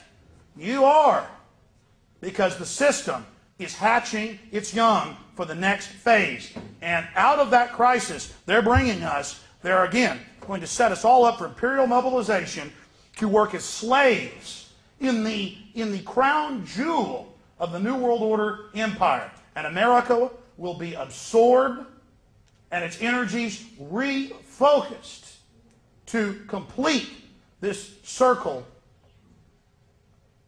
of wickedness. But again, think about how far we've already slid. The American Bar Association comes out and says, lawyers are going to spy on you. By law, they're going to have to tell the judge and the prosecutor everything about you, but they don't have to tell you. And by the way, we're not going to let people represent themselves because they keep winning all their cases and having a better track record. And well, we're a private monopoly, again, out of London, England, and we're going to make you do that. Here's another one. Your cell phone is now a tracking device, and this particular story is out of the Green Bay newspaper. And the reason it's interesting is it says, in 2001 they passed a law that all new cell phones, well, the law was passed in 96, it activated October 1st, 2001, 5 years later, that all new cell phones have to be satellite trackable. That is, there's GPS in the cell towers. They triangulate your cell phone and follow you, even when it's off. And they said, well, the governor, Doyle, got together with Homeland Security, and we don't just need the feds to be able to monitor this. We need the local police to have a tracking system for everyone just to keep track. We punch your code in, Social Security in, and you got a cell phone. It pops up where you're at, even when your phone's off. I mean, imagine trying to tell this to somebody 10 years ago that, well, there's going to be a big, giant federal office that's secret, and it's going to watch you as you drive around with your cell phone or in your car. And then they go on in these articles to say, by the way, the government also had a feature put in, it wasn't really mentioned back in 1996 when it was passed, that they need to be able to covertly turn your phone on and listen to you while you got it. But again, it's to stop terrorists. We passed it many years before the terrorists, but we said the terrorists were coming. And, this would all be needed. Here's another one out of the BBC. Spy plans for new cars. And I remember about 8 years ago, a listener sent me a truck driving magazine. It was how great it was. All the new cars, big rigs are going to have this. We're going to track you and tax you a little bit, but it gives you more service, and it's going to be a wonderful thing. And then I, about 4 years ago, had this Wisconsin state congressman on, member of the legislature. He said, yeah, I'm on a federal board. I want to warn everybody. It's a CNN News article got him on. He said, I want to warn everybody. I've been in the federal board meetings. Within 5 years, they're going to be taxing all of us to drive our cars and regulate us. This is horrible. They're going to track us with them. And the guy sent me a cool copy of the federal plan. I had it right there, and I was warning everybody they're going to do this. And people calling her on the street, go, Alex, you've gone too far. There's no way they'd get away with that in America. There's no way they'd be able to get away with that. I'm not going to put up with it. And then Oregon comes out and goes, we've been involved the last 5 years in a federal study, and we want to, by 2004, to make everybody be taxed to drive their cars. And just so happens, the Associated Press reported, that 5-6 years ago, all new cars had to have the plug-ins in the ignition for the satellite tracker box in them. So it's a $25 unit, and you just go in and pay for it when you get it by law to get your tags, and we just track shit. And look, if you get a fuel-efficient car, it's not going to cost that much, just a few cents a mile peak times. You got an SUV, it's going to be 60 cents a mile. They said this. And so they're softening this all up, another divide and conquer thing. Look at them with their big cars, some petty, low-level class envy stuff to sell that next wave to you. And I mean, I'm looking at it right here. Spy plans for new cars. And they say not only is it a satellite tracker system, and Canada's starting this, the U.S. is starting this, it's all, Germany just made it the law. They're phasing in over the next 5 years to make it, all new drivers have to have it. And then in 4 years, everyone has to get it, 5 years. They're always really good at that. Again, they understand the mindset of a mammal that, well, yeah, I did see a lion back over there about a mile away, but he's over there eating somebody else right now. It's being phased in. Oh, if we don't have a chance to run, we're in a pen with these people. We've still got some small projectile weapons, which they're kind of worried about. We'll have massive attrition with our stormtroopers as we attempt that move at this point. There could then be a backlash to it as the enemy has victories. No, we can brainwash them and let them keep their guns, and then a tiny fraction will resist. By then it'll be too late. And as Josh Sugarman said from the Violence Policy Center, we've already got your kids. We will ban all guns. So it's very serious. I mean, and I predicted years ago, once you know these people, it's not hard to know their plan. That they would have Hollywood people and rich people take microchips. And so you see them all over the news, how wonderful microchips are and how we all need microchips. And, oh, this Hollywood person's getting one for their child or daughter. And, oh, look at the family, the chips. And they're so cool. Everybody's got to have it. The same newscast in the same order on every channel saying the same thing, word for word, off an admitted script. You're watching daytime TV dramas, or cop shows. Man, that kid wouldn't have gotten kidnapped if he just had the Applied Digital Solutions chip. Well, here's one out of the Herald Sun. You may have heard of this. Microchip to watch Prince Harry. Prince Harry to be fitted with a surveillance microchip during his year-long holiday in Australia. It's to be implanted under the skin for his safety. See? Wow. Man, that's a major status symbol. It's like the satellite tracking. Ooh, I have OnStar. It's a status symbol. You need to have them remove that if you buy a Chevy vehicle, because now it's standard on all the new ones. And that's the same federal package. Ford's announcing to make GPS standard. See, oh, it's standard, and by the way, there's a tax, and by the way, we set this up 5-6 years ago. See the premeditated nature of it? See how they build the infrastructure and then put us into it? I remember 4 years ago being on the radio and going, here's the Army War College document.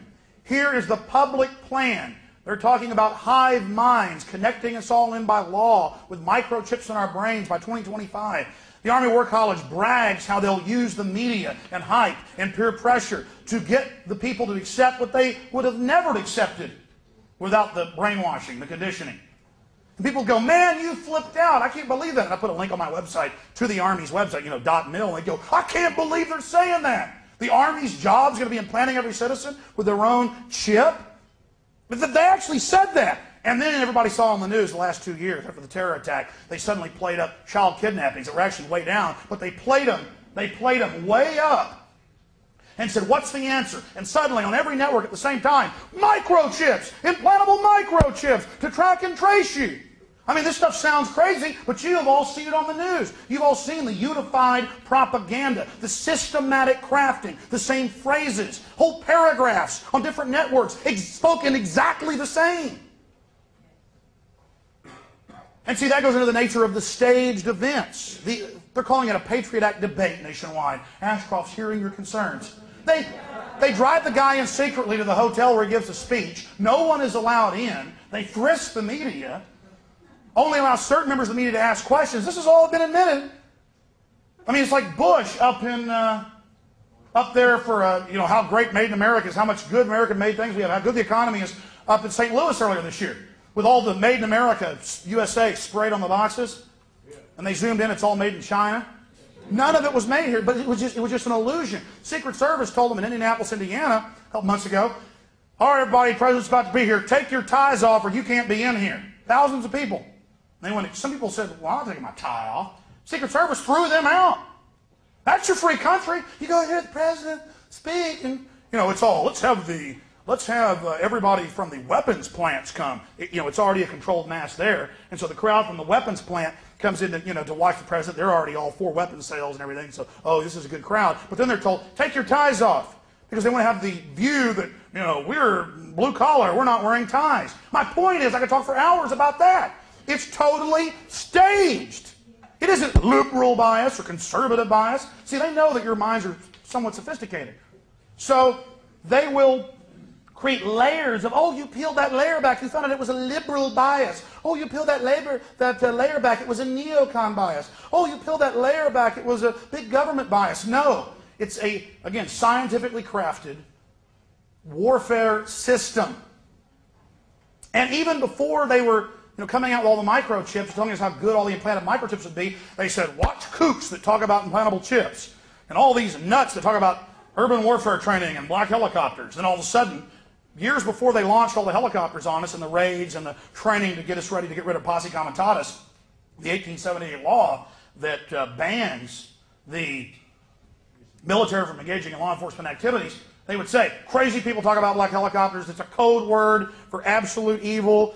And then when the helicopters and the urban warfare training hit Texas and the rest of the country, and they were blowing up buildings in front of people and terrorizing the population, Czechoslovakian troops running around, they went, of course, we're just doing some training to get our military ready. And black helicopters exist. But still, people that warn the public about black helicopters, kind of this icon or symbol for urban warfare training, conditioning, they go, but you're still weird to talk about them. You're still weird to talk about implantable microchips. You're that weird guy who talks about all that weird stuff. I'm like, why isn't it weird when it's on the news? Right. See? So that's built-in defense mechanisms where people don't want to face a threat. So they want to just deny what you're saying. They want to deny what you've told them. They don't want to believe it. Everything's been made so comfortable for us here while they euthanize the human spirit.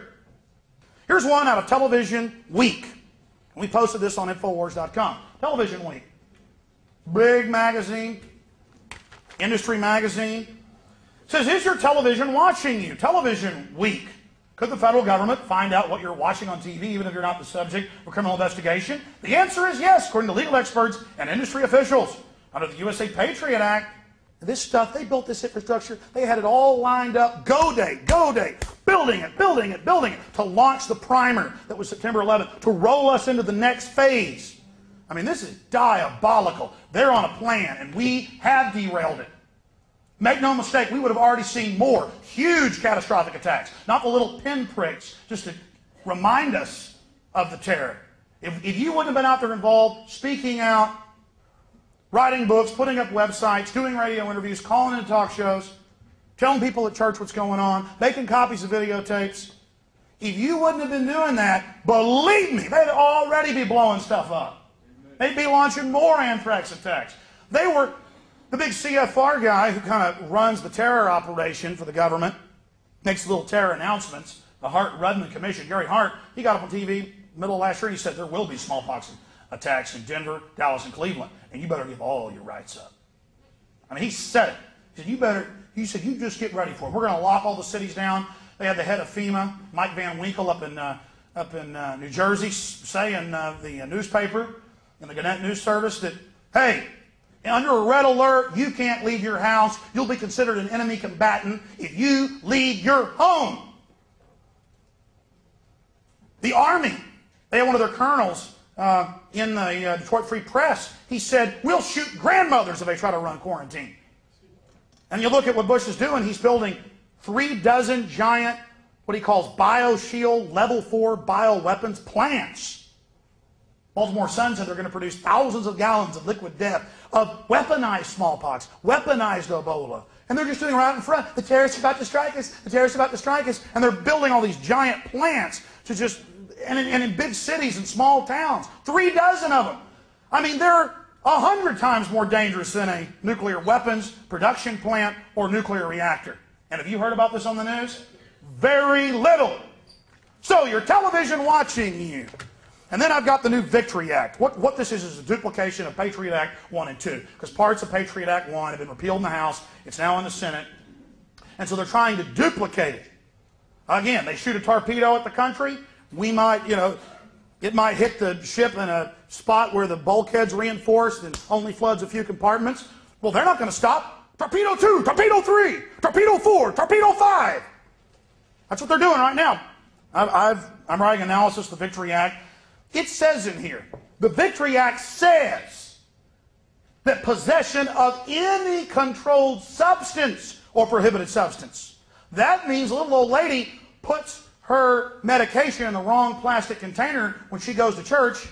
And who doesn't do that? Who takes medication? You've all heard of little old ladies getting taken to jail. Cop pulls over. Let me search. Well, sure, officer, with an eye. What are these pills? These aren't the designated bottle. Under that, it says 1 marijuana cigarette, anything, 20 to life. It says it. It says it in the Victory Act, word for word. And it says it's an act of terrorism. And before they announced this evil law, before Ashcroft went on his ridiculous Carnival Barker road show, before they did that, they had all the TV ads. Well, I occasionally smoke marijuana, and I don't see how it helps terrorists. And then the guy goes, the intellectual goes, let me list 100 reasons. And at the end, the guy's going, and then the ad fades to black, like, oh, I've been decimated. See, they tell you, marijuana is aiding Al-Qaeda. And then you see all these ads on TV, public service announcement, brought to you by Homeland Security, or brought to you by all their little minion groups, all the little 501c3 charities. And so they do that. That's what they're up to. This is their operation. So they're just firing, and people go, well, we've been beating back the first Patriot Act and educating a lot of folks, but they're bringing out more than nothing we can do. You're in a war, folks. They're firing more torpedoes. That should encourage you. These guys...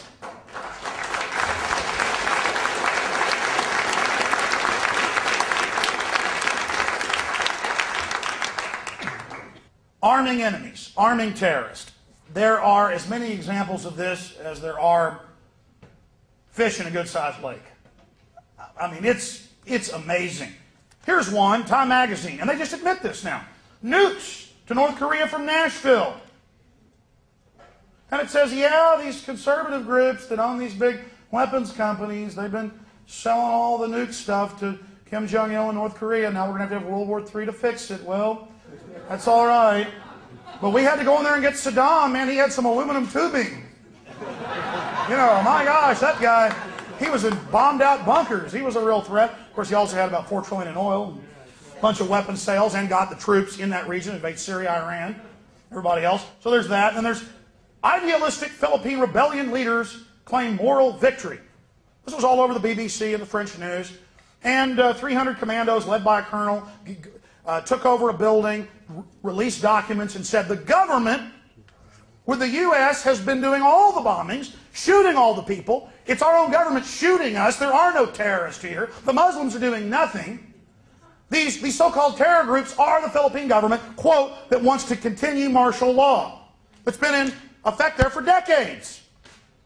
I mean, it's simple. Let's say I owned the company that sold fire department equipment, and I wanted to make some money.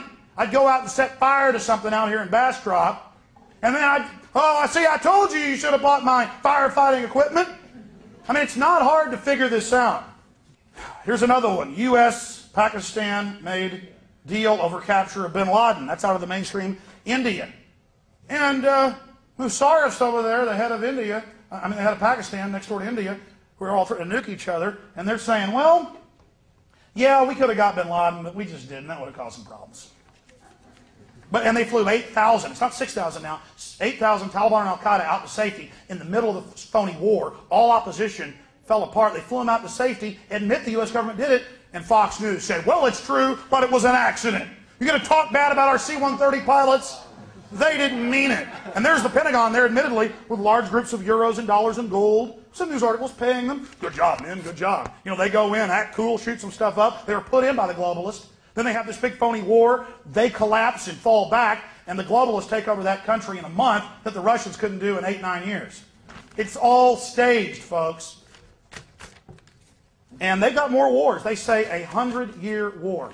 They say that it's never going to end. And the war is now against people that smoke marijuana. Not against Ritalin or Prozac users, though. The war is now against people that don't turn over their property to the government. There's this stuff in the Victory Act about protesting or standing up for your land when they're taking it, and you're a terrorist. I mean, all this legislation turns us into serfs, slaves. You tell somebody this, though, they go, that's ridiculous. Government would never do anything wrong or want to control us. Oh, no, just all throughout human history, 6,000+ years of civilization, that's all they ever tried to do. But now they're all nice and sweet. By the way, guys in black ski masks were always bad guys. People in black ski masks, you know, oh, that's the terrorist, that's the bank robber. About 5 years ago, Hollywood, the news, hey, you know, all cops look like this, it's cool, they're the good guys. You know, every department, well, I got to have my own combat boots and my own ski mask, my own black helmet, and somebody's door to kick down. Man, that's cool. But the good news is that John Ashcroft has been trying to go around the country and have these staged town hall meetings where they only allow police and government employees in. And in Detroit, he got up this week and began giving a speech, and at the end of it, a man stood up and said, Mr. Ashcroft, I would like to know which of your terrorists are going to be used for a new 911. You and Vice President Dick Cheney, said the heckler who got into the room in a downtown Detroit convention center by posing as a TV reporter.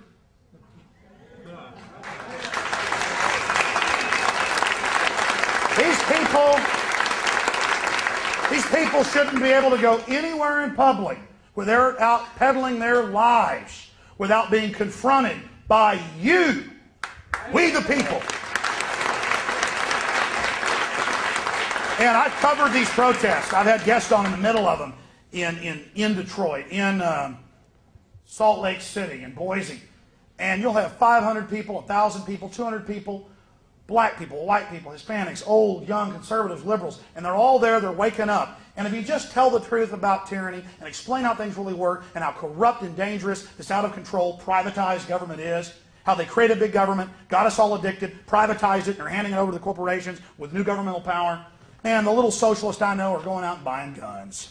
It's beautiful. If you're not a hypocrite, you can deprogram it and go, wait a minute, did a Native American have a right to have a gun to defend themselves against the army? Well, of course.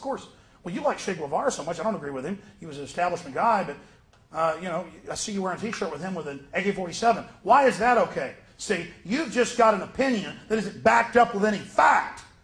And it's a recipe for disaster to disarm a population. You disarm a population. Let's say we had a little angel running the government right now. When you do get a dictator, they're going to be able to go all the way. And that's what the separation of powers are about. That's what the Bill of Rights is about. It's all about restraining power. Realize that history does repeat itself.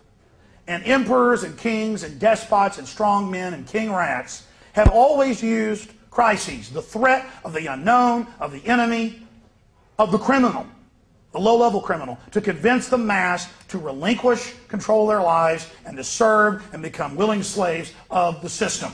This system is un-American. It's anti-human, it's anti-God, it's degenerate to its very, very core.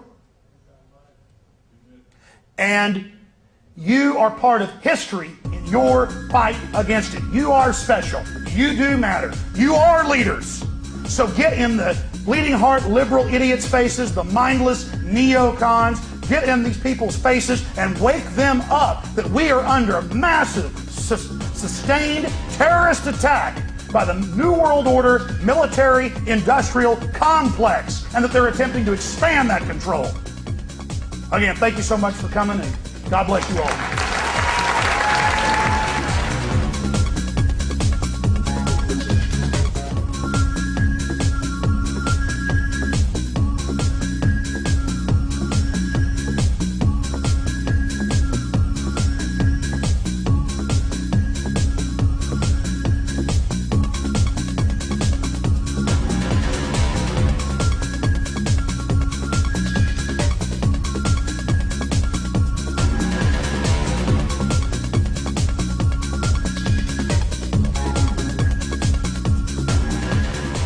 Thanks for watching this presentation of The Matrix of Evil.